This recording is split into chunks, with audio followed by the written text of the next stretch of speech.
Prepare yourself to be blown away by the seismic sounds and scrutiny of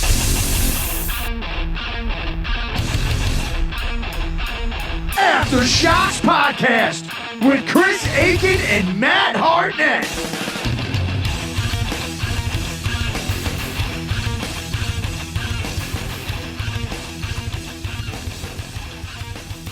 Well, here we go. Welcome to another episode of Aftershocks on AfterShocksPodcast.com. And joining us today, we've got one of metal's all-time best vocalists. Most of you know him from LA's industrial groove metal pioneers Fear Factory. And he's here to talk about his other outfit, goth rockers Ascension of the Watchers, who are set to unveil their sophomore release, Apocrypha. Comes out October 9th on Dissonance Records. Mr. Burton C. Bell, what's happening, Bert? Thanks for coming on. My pleasure, Matt. Thank you for having me. And all's well. I'm healthy, and I hope the same for you. Yes. No, thanks, Bert. I appreciate that. Yeah, absolutely. The new record, Apocrypha, man, all I could say is that this is a big step forward for the band, in my opinion. I'll go ahead and just give you my quick, take on what I'm hearing from the new record. First off, the production to me is really top-notch on this one, man. Much improved from the debut Numinosum back in 2008, and your vocals. Thank you. Your vocals are really they're up and they're front and center where they belong, in my opinion. I mean, I felt like maybe on the debut they were kind of more blended in, and even sometimes they were kind of in the background. But yeah, I think what really gives the songs too more flavor and edge is the addition you got of your drummer Jace Lewis, who he really adds those Igor Cavalera-esque tribal percussive fills, which really make, I think, the song. Absolutely. Right? Yeah. Yep. Yeah. Absolutely. And he is a fan of Igor. As a drummer, he is a fan of classic Igor. So yeah, that was definitely something that was part of that. You're right. The production on this album is definitely far different than the last record. Mm-hmm. And there's multiple reasons for that. The last record was done, first of all, entirely digitally. Mm-hmm. And so it wasn't much depth to it. Mm-hmm. Vocally, I was a little bit insecure, mm-hmm. maybe, about exposing myself into new territory. Mm-hmm. So that might have had something to do with it. But it was after we released the last record, Numinosum, that we started playing, that we did live shows. Mm-hmm. And while we were performing the shows and after performing the shows, I realized that the sound of the songs sounded so much more powerful mm-hmm. live, with the live drums, with the live guitar, everything just together, organic, but not messy. Mm-hmm. And that's when I realized, damn it, that's the sound that needs to be captured on the next record. And meeting Jace was just a very fortunate event in that. And the fact that he built a studio and we were able to finally come together, having live drums on the record mm-hmm. made a huge difference. Live guitar, utilizing a modern analog mm-hmm. studio, which is mixing analog and Pro Tools together, where you're getting the entire depth frequencies of lows and highs, which you miss digitally, mm-hmm. was a big factor of it. So, before recording this album, Jace and I and John spoke in length about music, about theory of music, about production in music, and about my wishes and dreams for the next record. We would play we would play each other different music, different albums, different styles of music, but what every album we played each other, what they had in common was a high production quality, mm-hmm. where you could just hear depth in music that you don't hear anymore, and that's the one thing that we wanted to capture for this record.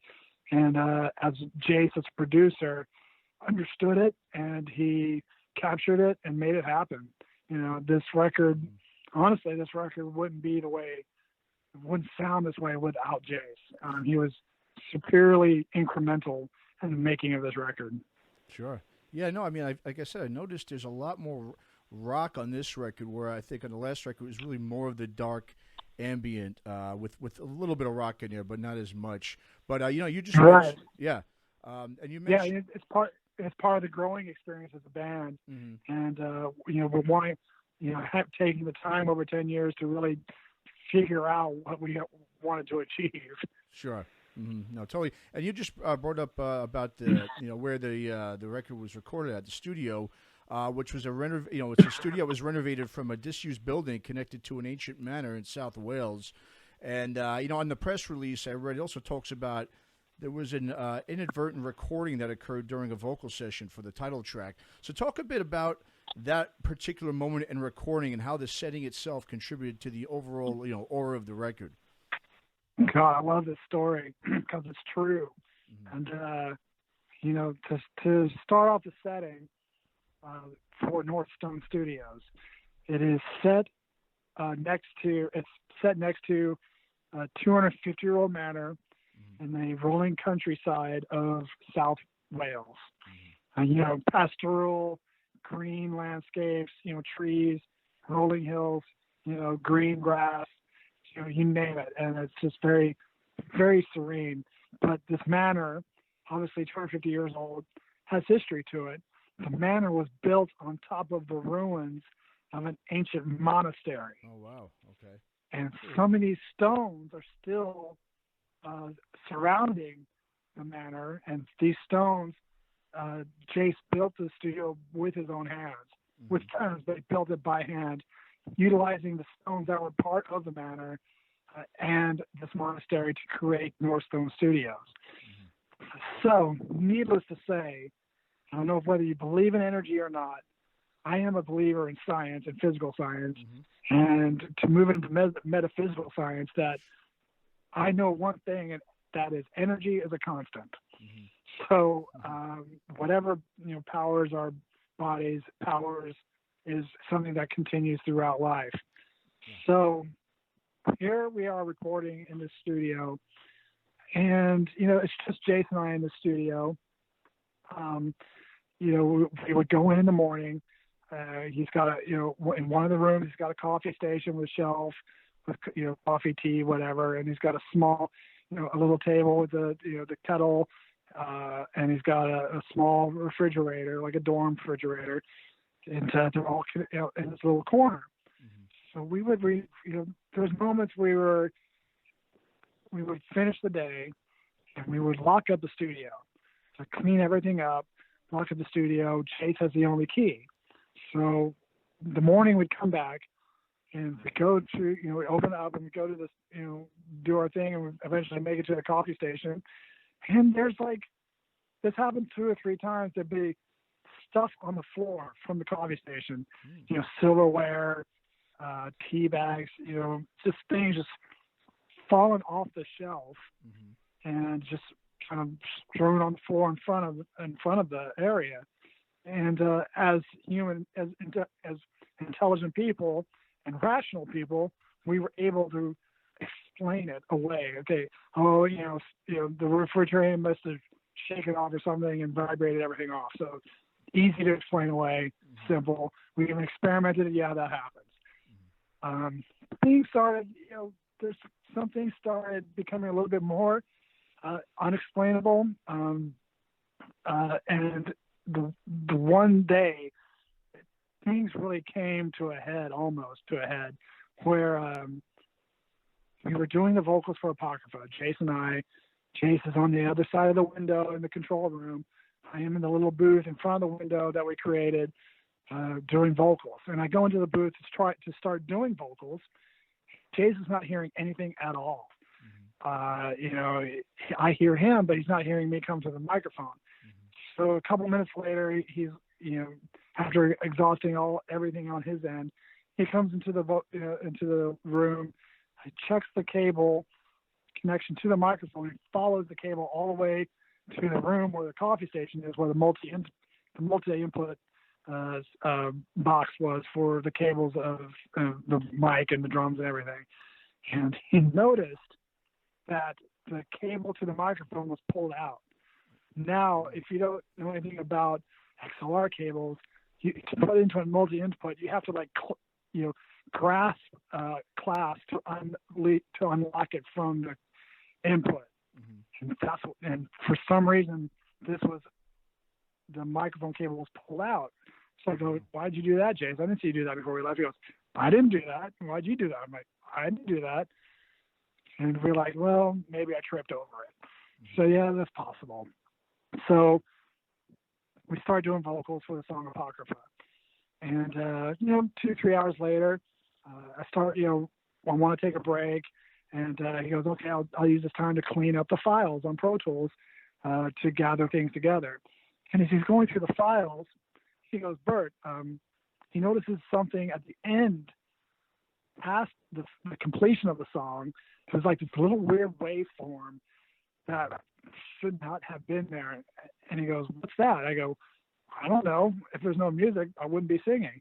And why would you be recording it anyway? He goes, I don't know. Mm-hmm. So we listen to it, and we hear this weird sound, and then there's static and weird sound again. I go, fuck, what is that? You got to turn it up and kind of, clear it, kind of, make it so we can hear it.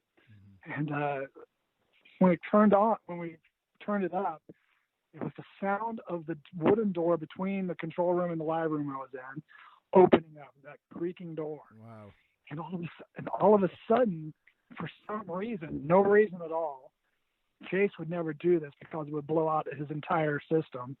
But the gain on the microphone was turned up so loud where it was like you could hear the white noise of the microphone itself. Wow. And then right after that, you hear this whisper. Like, what? As soon as I heard it, I go, oh my God, this is someone talking. And it's like you hear the syllables of someone saying some words. It's not English. I don't know what language it's in. I have no idea. Mm-hmm. And then after the words stop, you hear the door closing. Wow. Now, if that was me walking to the studio and the mic was amped up that much, you would have heard Jason and I talking in the background. Mm-hmm. You hear nothing like that. Wow. So either I was in the booth when this happened, or it happened while either of us were away. But this came through, and I go, I don't know what the fuck that is, but whatever it is the intro to the song. And to this day, I have no idea what language is it. Is it ancient Latin? Is it ancient Welsh? Because it's in South Wales. Is it ancient Gaelic? I have no idea. And that was not the last. That was not the last instance that happened. There was another instance a couple days later that as I was doing vocals, and to backtrack a little bit, all the really big moments started happening when I was doing vocals. Mm-hmm. And as I was doing vocals on a different song, I was in the booth again, on the other side of the window, Jason in the control room. And, after a take, we were talking to each other. He's on the talk back, we're speaking to each other. And as we're talking, I hear this enormous racket, like, this crashing sound in the control room. I go, what the fuck was that? He goes, I don't know. And all of a sudden, you better come in here. So as I walked in, I opened the door, and there in front of the door was a drum skin for a snare drum that I've been drawing on. And the coffee table that sat 6 feet in front of the door with the couch on the other side of it, where I was drawing on the drum skin. The drum skin was had hit the door. And Jace goes, the funny thing is that while we were talking, I saw something out of the periphery of my eye, and all of a sudden that crashing sound on the door. Wow, damn. Something threw that drum head across the room into the door. Wow. Neither of us were able to explain it. Another thing that happened was after I left, like the day after I left to go back to the United States, Chase walks into the studio, walks into the control room, and like most studios, he has guitar heads in a corner ready for people to use. It was a Laney guitar head, and one of the Laney guitar heads was pushed off the shelf and dangling from its power cord. And there's no reason, obviously Jace would never do that. Sure. There's no one else that has the key to it. and that thing weighs almost like 40 pounds. Wow. And he walks into that and he goes, man, crazy. And since then, a couple things have happened as well. He's seen a couple shadows that he can't explain. So there's definitely some energy. Sure. Has he experienced that before in that studio with stuff like that happening, or just from not on that level? No. Wow. Mostly before this recording session, it was mostly like the articles of from the coffee station area knocked onto the floor, and that was about it. Okay. But not at that level. Wow, that's crazy. Well, I mean, speaking of that, I mean, it seems like, just going into the next question I have, I mean, where you write and record music for Ascension is usually just as important as who you make it with, right? So, I mean, this is a perfect example. Absolutely. Of that, right? Yeah. Absolutely. And, I believe that nature is a big part of your recording experience and your environment. So, that's why a lot of recording studios have a great vibe, great ambience, for the artist to really open up and, be creative. And Northstone is that place. But on top of that, there's a lot of old energy still lingering around. Wow. Well, I guess that makes a perfect setting for an Ascension record for sure. Absolutely, right? It sure did. Yeah, that's awesome, man. Well, I mean, speaking of the new record, I mean, unfortunately, we would have probably been hearing that a lot sooner, right, if it wasn't for that whole PledgeMusic Fiasco that affected you guys and somebody else, right, back then. I mean, absolutely. That must have been so difficult, man. I mean, throughout that whole ordeal, did you ever consider just throwing in the towel with this record since you were dealt such a tough blow? Because, I mean, not only did it stop obviously the momentum of what you were doing at the time musically, but also sort of then puts the onus now on you guys to financially fund the rest of the album as well. You're absolutely right on all fronts. Yeah. It was a huge disappointment when, the news that PledgeMusic was going bankrupt. We would never see the money. The money that we, were spending on our own, we were hoping we would get in the pipeline. I'm sure you've heard that term used many times with musicians. There's always money in the pipeline. Sure. It's going to come later. Yep. So knowing that money never came, was never going to come, really, it did put it really put, it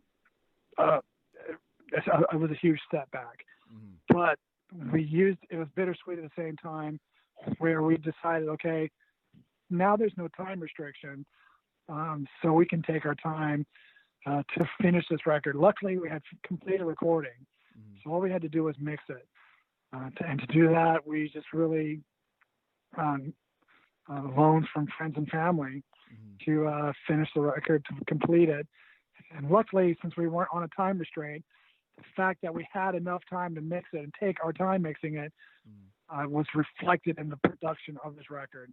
It sounds like there was a lot of time taken, a lot of care taken into the sound and production of this album.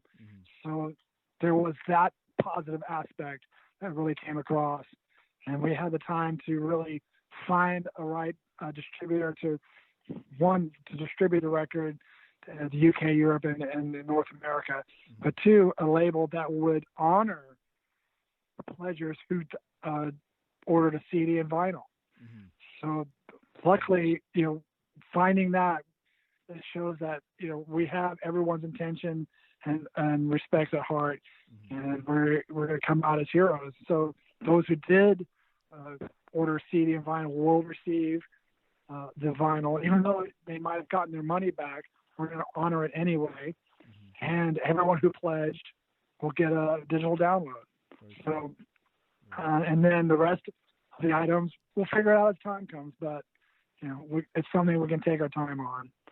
So, yeah, PledgeMusic was a huge setback, but bittersweet. It kind of worked out in our favor. Yeah, no, it is. And obviously, like I said, the record's great, man. Just talking about, lyrically, I mean, although you've definitely incorporated some, of your personal sentiments into Fear Factory lyrics over the years, I think Ascension definitely seems to display much more of it in the music and lyrics from what I can gather. I mean, when you create like that from a more personal place, is it difficult to put it out there and have it judged by people that don't know you enough to understand what you're trying to say? Yeah, it can be. It was yes, I'm obviously apprehensive about it, but as an artist, and I've always considered myself an artist, that this is what we do. We put our heart on our sleeve. I would say that Apocrypha and Ascension Of The Watchers is the most personal project I have ever worked on, ever. You know, over the 10 years that we've been writing, I would sit down and play, you know, pick up the guitar, start strumming the chords that I was feeling coming from myself, or sit down at the piano and start playing chords that resonated within myself. And I would work out structures for these chords and create, you know, songs so I could demo them over time. Sure. And that's what I did over 10 years. And it was always after some poignant moment, some moment in my life that had a deeply personal impact on me. So this album is, you know, a deeply personal album, you know, reflecting different parts of different moments in my life. And life, it's not linear. And it's never the same. So every song is completely different. It holds a different emotion and it conveys a different mood. And it tells a story over 10 years. Sure, yeah. No, and I am wearing my heart on my sleeve for this album. Oh, awesome. Very cool.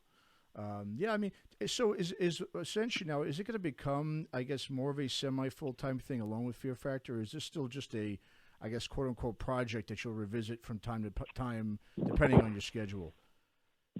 Well, with the you know, I feel that this record, to not tour it would be a disservice. Yeah.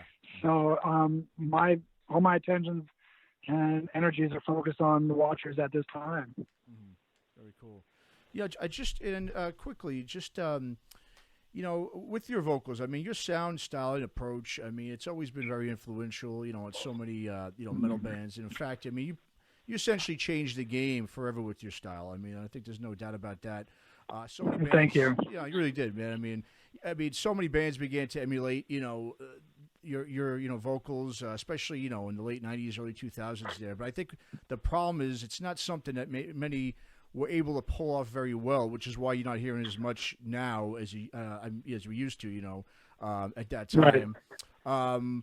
And, you know, I'm not going to mention any names or nothing, but I think a lot of those attempts, they came out sounding pretty watered down and kind of wimpy, to be honest with you. But, I mean, obviously, it's you know, it's got to feel good, though, obviously, knowing that so many, you know, have been influenced by your approach. But at the same time, I mean, it's got to be a little disappointing when the end result really was kind of average. But if you could just take us back a bit, what was going through your mind back then when you heard all these bands emulate your style, but, you know, they weren't, you know, able to make it as original and as unique as yours was?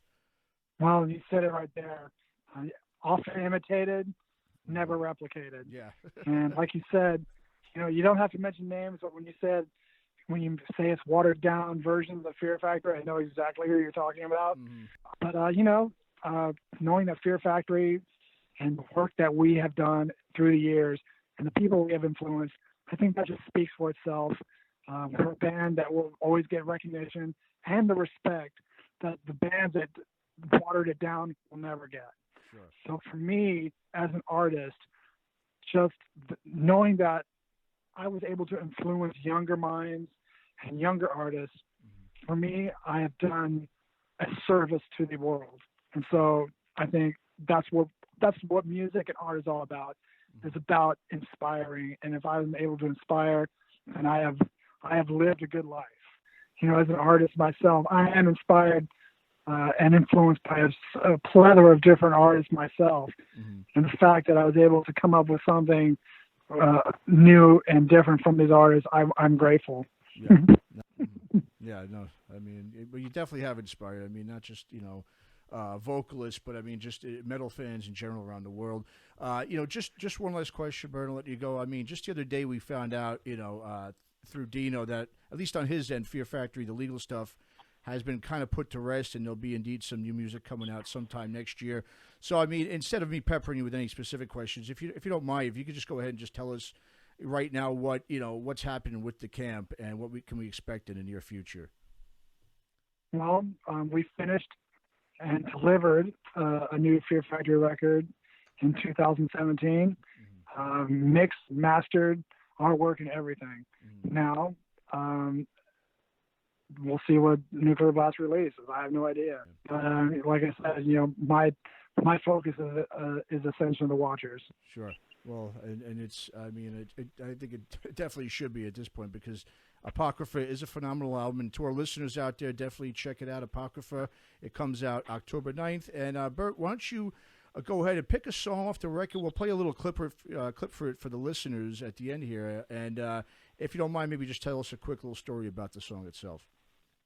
Well, I'm gonna pick the title track, and since we spoke about the story, I think people should hear what I'm talking about. So I'm going to pick the title track Apocrypha for people to get an interesting view into the making of the album. Fantastic. Awesome. All right. Well, here it is. Here's Apocrypha. Thanks for listening to Aftershocks. Thanks for listening to Aftershocks. For more episodes, go to our website at www.aftershockspodcast.com. Visit us on our Facebook, Instagram, and Twitter pages for more news and information on the podcast. And be sure to subscribe, listen to, and review all episodes on YouTube, Spotify, Apple Podcasts, and all other podcast platforms. For your music listening pleasure, visit our website or go to www.shockwavesradio.com. For all comments and questions, please email us at info@aftershockspodcast.com.